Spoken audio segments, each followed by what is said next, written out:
I'll try and consolidate a little bit of what I've heard and how we see that influencing the banks that will succeed going forward.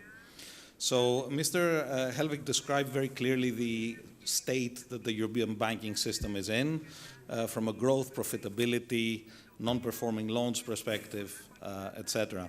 So it's not very attractive if you think about it as an investor. And that comes to be compounded by what we heard from Mr. Thomopoulos and Mr. Thomopoulos regarding the weight of the regulation, how this is decreasing on one hand the return on capital, on the other hand, since a lot of the management, reporting, etc., of the additional regulatory and supervisory requirements is a bolt-on for most banks at the moment. This is also creating an overhead pushing down the profitability. So looking forward, what we see as banks that will be successful is banks that are able to successfully transform their business model and transform it in a number of dimensions. First of all, move into generating additional revenues from non-capital absorbing activities.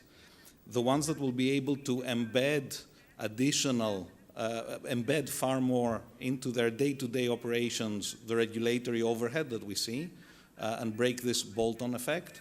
And here, of course, the customization of the regulatory approach that we heard from a number of speakers is also very helpful. Streamline their cost base, and we heard about digitization and simplification of operating models, but also addressing the fintech challenge that we heard about earlier, where the banks need to become part of the ecosystem rather than be competitors of these emerging new players. So here, what we're seeing is banks need to embrace this ecosystem, find clever ways to partner with these players, and develop new value-added services for their clients. A key question which emerges when we consider all this is the cost. Of course, transforming your business costs money. It absorbs resources, it absorbs capital.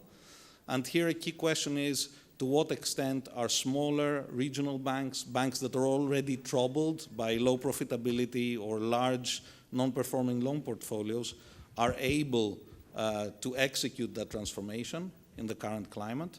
And whether smaller banks can leverage their agility to offset, if you like, the high CapEx requirements to deliver this kind of transformation.